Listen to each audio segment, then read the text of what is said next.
Welcome everybody to another episode of Fins Nation. I am your host Louis Sung, and today we're going to be discussing something that the Miami Dolphins fans out there have been screaming about for the longest time, and we are actually going to be able to discuss this. Are the Miami Dolphins finally bringing in some help at the offensive tackle position? Yes, you heard me right, ladies and gentlemen. So as it turns out, the Miami Dolphins have brought in veteran offensive lineman Cameron Fleming in for a visit. So what does this mean? What does this accomplish? Will they actually follow up on it? Let's get into all of the factors. But before we do that really quick, just want to go ahead and mention that this show is brought to you by You Brake Wheel Fix.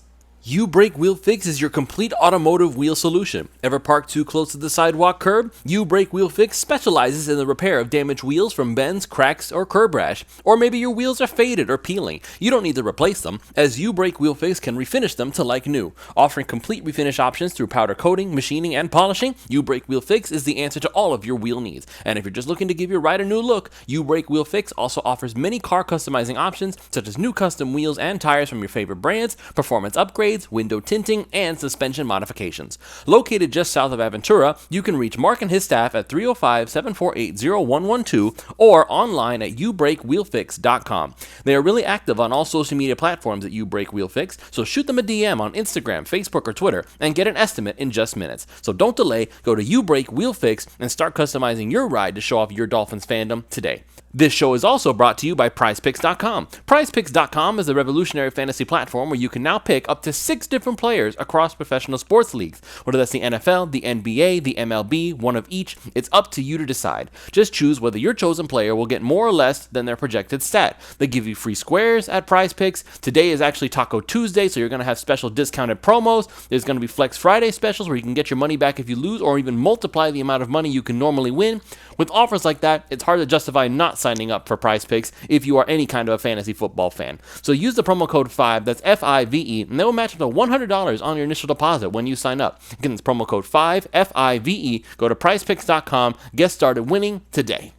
Alright folks, so let's go ahead and talk about this whole Cameron Fleming situation. So part of the reason this comes up on my radar, besides the obvious right tackle thing, is because one of the things that the Only Fins crew are talking about over there on Discord, which by the way, again, it's only $3 a month to get some of the best Dolphins knowledge you're ever going to find. One of the main things being talked about over there regarding Cameron Fleming is just how good he actually was in 2022. So, just so we have a little bit of background here on who Cameron Fleming is, okay? So, Cameron Fleming, he was drafted in the 4th round back in 2014 by none other than the New England Patriots. So, he went through the school of Dante Scarnecchia and had to go through the ringer and back in order to really become somebody worth mentioning. Like, why are we even talking about this guy? You must wonder. Well, he was actually pretty darn good with the New England Patriots. He managed to make it for 4 years, but then he went to Dallas for 2 years, and then he spent 1 year with the Giants, and then he spent the last 2 years with the Denver Broncos. So somebody who's actually really, really good, you would think, would be able to find a home. He would actually manage to get paid. Well, Cameron Fleming was never really an elite level tackle. He was always a good one. He was always a decent one. Some would even say that, well, you know, he's had his struggles here and there. That's why he's not really starter level material.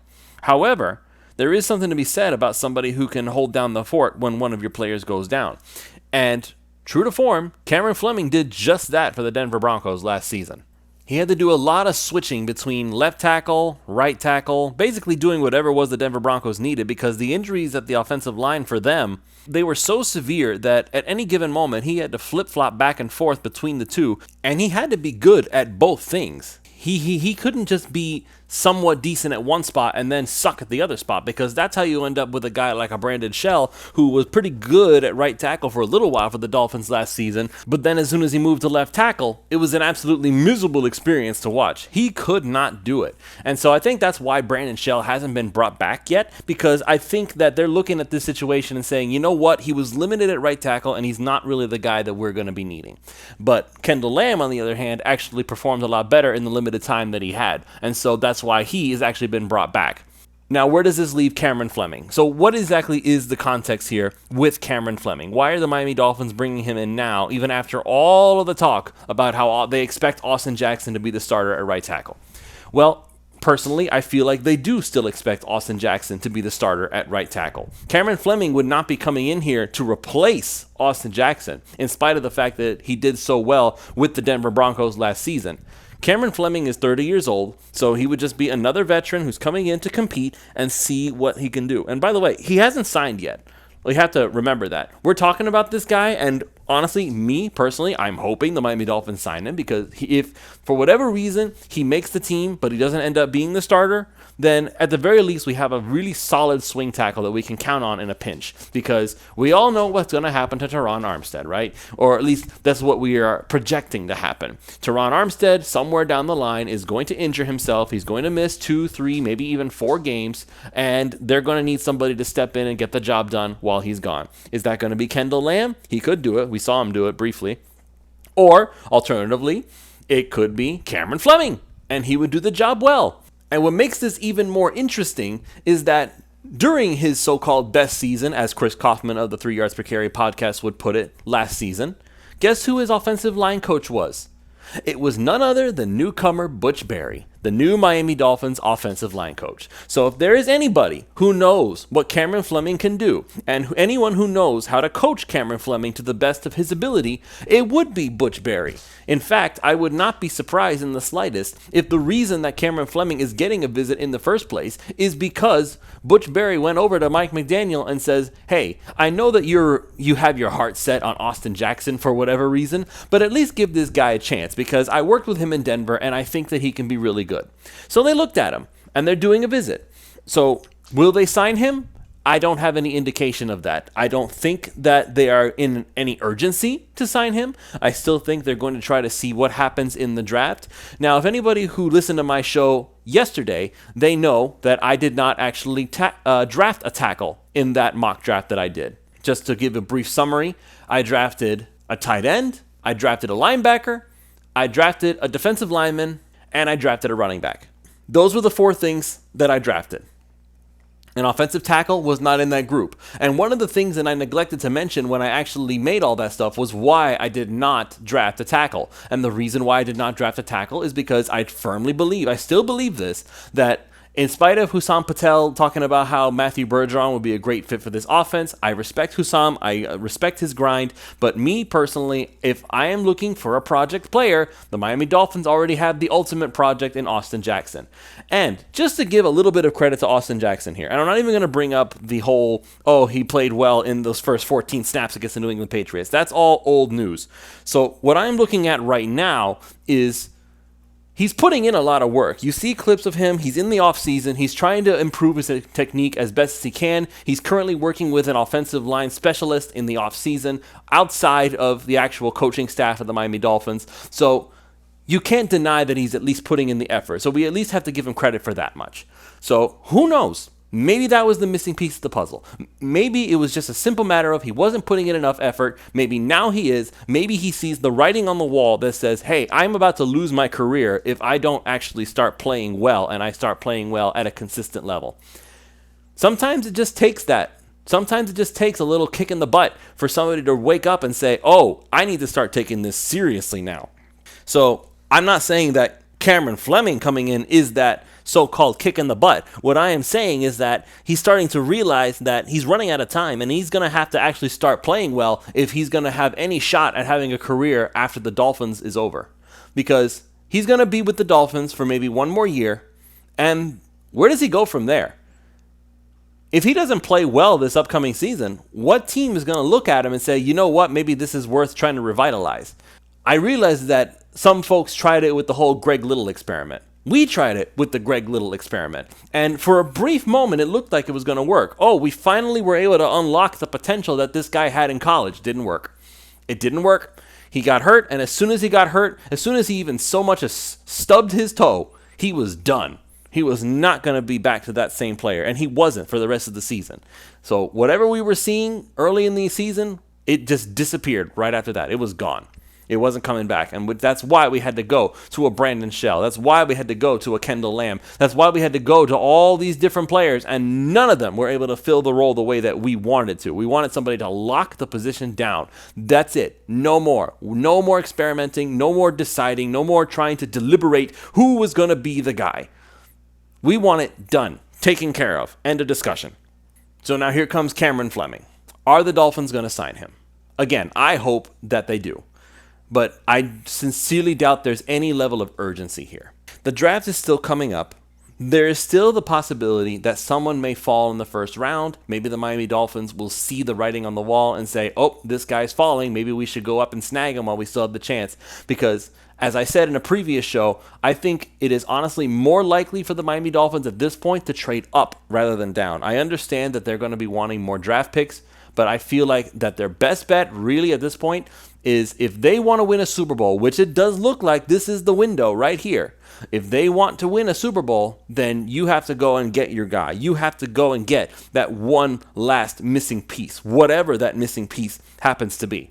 For many people, it's offensive tackle. In my eyes, a tight end would be a better investment. That's why I went and I drafted Sam Laporta in my mock draft. So there you go. A little bit of a spoiler if you haven't already watched my previous show.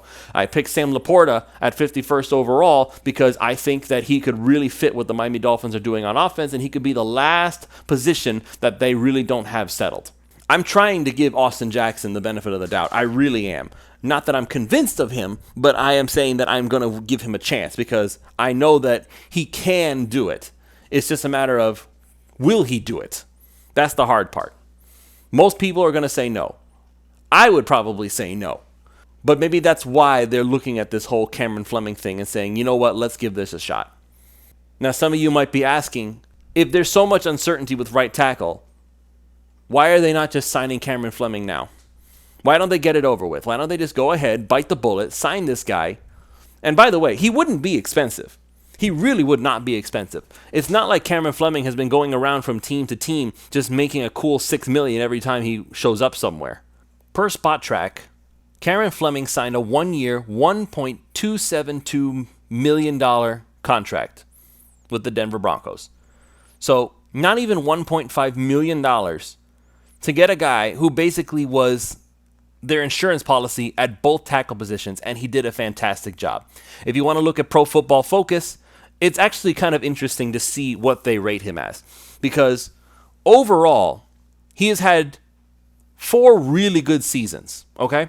So 4 really good ones. In 2014 and 2015, per Pro Football Focus's player grades, which again, you can take with a grain of salt. I take them with a grain of salt myself, but they are good supplementary material. In 2014-2015, Cameron Fleming was, not great, really not great. But then in 2016 and 2017, the light seemed to come on a little bit for him. He actually logged his best 2 seasons per Pro Football Focus's overall grades. Then he went to Dallas in 2018, and he kind of fell off a little bit again. So he was not nearly the guy that they needed, but based on his snap counts, it was pretty obvious that Cameron Fleming was being used as a backup. So he wasn't being one of the starters. He was just a dude who was stepping in when needed. But then he gets to the New York Giants and he becomes a starter. And it wasn't really there. It wasn't really there for him. He was average at best. Then he goes back to Denver. So we're back to the Denver Broncos situation. In 2021, he arrives in Denver and he has a really good season. Mind you, again, he's a backup. He only played about 285 offensive snaps. So with that in mind, the fact he was able to have such a good grade, that's a good thing. Okay, he's a good backup. Then in 2022, and this is where it really gets interesting, and this is where I think that Chris Kaufman's comments about this being Fleming's best season really come into play. More than any other season that he has had, he played 976 snaps on offense.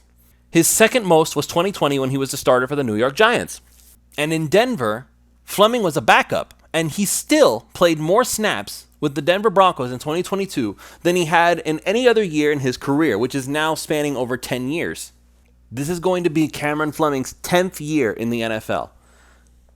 And somehow, his most recent year, 2022, is the year that he had to go back and forth between positions. With the Giants, he played all of his games at right tackle. He played all 16 games at right tackle and started them all for the New York Giants in 2020. In 2022, again, he was a backup, and he had one of his highest graded years of his entire career. And look at the snap counts. This is where the snap counts get really interesting. He played 373 snaps at left tackle for the Denver Broncos, and then 603 at right tackle. And he was excellent in both run blocking and pass blocking. How do you manage to do that? Is it because he just suddenly had the light come on for him? Is it because Butch Berry managed to unlock something in him that was not there before? I honestly don't know. I don't know what the answer to that question is. Maybe we'll find out. If I'm the Miami Dolphins, I'm going to look at Cameron Fleming. I'm going to see that he had a workout. I'm going to see that Butch Berry is probably advocating for him, because why else would they bring him in now, of all things?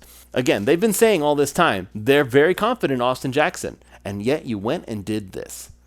Maybe you're not confident in your swing tackles. Maybe Butch Berry was looking at Austin Jackson and saying, listen, I know you want me to give this kid a chance, but at least give me my guy. He's not going to be expensive, and he won't be. Give Cameron Fleming $1.5 million. Even that is considered a raise from last season. And he's going to be an offensive line and an offensive blocking scheme that is so friendly to offensive linemen that it's almost hard to mess it up. Mike McDaniel and Frank Smith and now Butch Berry and so many other coaches on that staff have all had specialties in offensive line work. So now you're going to have the opportunity to say, you know what? Let's go ahead and see what he can do.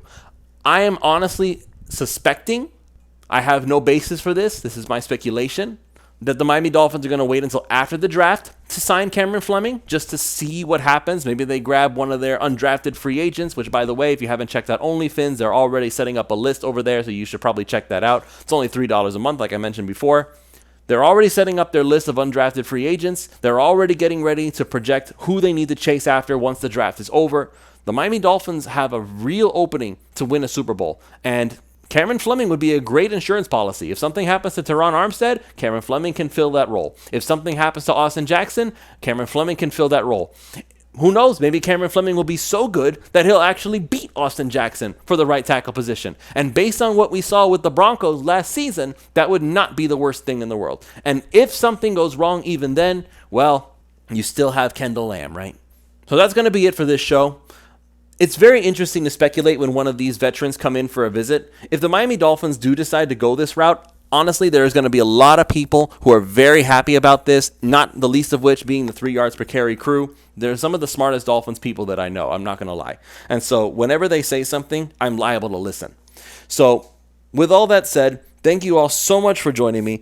If you haven't already checked them out, go to You Break Wheel Fix to get all of your wheel needs taken care of. You don't need to replace your wheels if they're messed up. You Break Wheel Fix can refinish them or fix them to like new. Or if you just want to get yourself a performance upgrade, suspension modification, or you just want to customize your wheels to really show off your Dolphins fandom, contact Mark at 305-748-0112 or online at youbreakwheelfix.com, or shoot them a DM on Instagram, Facebook, or Twitter to get an estimate in just minutes. Don't delay. Go to You Break Wheel Fix, customize your ride to show off your Dolphins fandom today, and go to PrizePicks.com. Use the promo code 5, that's FIVE, to go ahead and get started winning today with your fantasy football, basketball, baseball needs. All you have to do is just use the promo code 5, deposit up to $100 when you sign up. They will give you a free $100 on their dime for you to go ahead and play with. It's going to be a lot of fun for you, I guarantee it. Again, that's promo code 5, FIVE. Go to PrizePicks.com. Get started today. Thank you all so much for listening. We will see you all tomorrow for another episode of Fins Nation.